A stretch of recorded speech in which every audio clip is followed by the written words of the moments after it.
Hi guys, welcome to our channel Pooja Vijay vlogs. ఈరోజు dinner వచ్చేసి mutton curry. Mutton curry ఎలా చేసుకోవాలో ప్రాసెస్ చూసేద్దాం, వచ్చేయండి. మటన్ కర్రీకి కావాల్సిన ఇంగ్రీడియంట్స్ వచ్చేసి ముందుగా మటన్ని బాగా వాష్ చేసుకొని పెట్టుకోవాలి.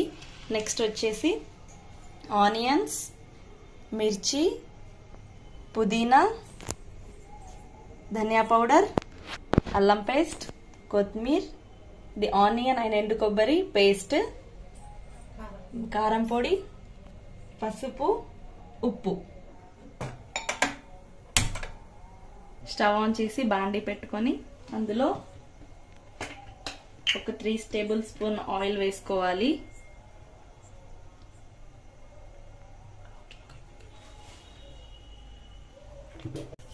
ఆయిల్ హీట్ అయ్యాక మనం జీరా వేసుకోవాలి.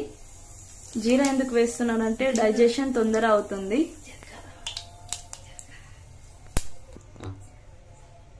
నెక్స్ట్ ఆనియన్స్ వేసుకోవాలి.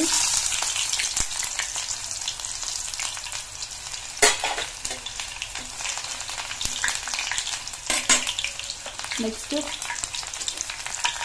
పచ్చిమిర్చి వేసుకోవాలి.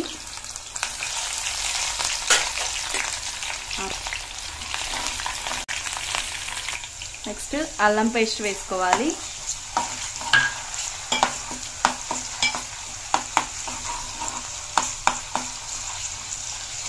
ఆ తర్వాత కొత్తిమీర వేసుకోవాలి.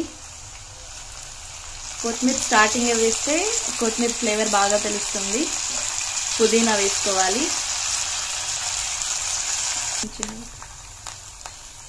ఇది బాగా వేగాక అందులో పసుపు వేసుకోవాలి. సరిపడా పసుపు వేసుకోవాలి. ఆ తర్వాత మనం ముందుగా వాష్ చేసి పెట్టుకున్న మటన్ని ఇలా వేసేసుకోవాలి.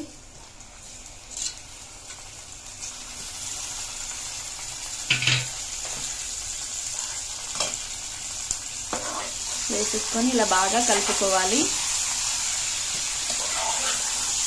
మటన్ ముక్కకు ఆయిల్ తగిలేలా కలుపుకోవాలి. ఆ తర్వాత ఇలా మటన్ ముక్కలు ఉడికే వరకు మూత పెట్టి ఒక 10 to 15 మినిట్స్ వరకు ఉడకనివ్వాలి.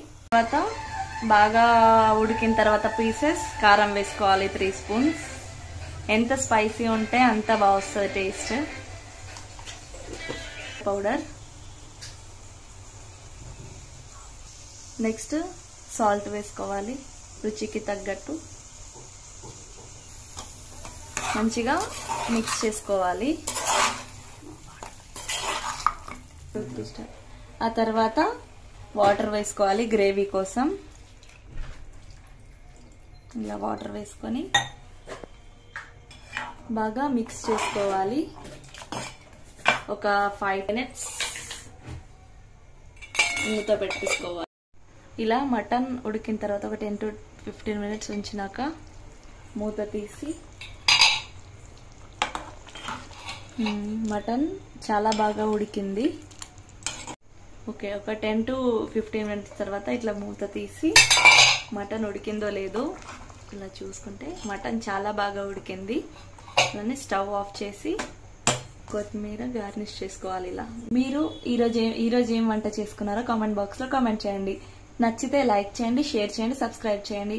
Thanks for watching.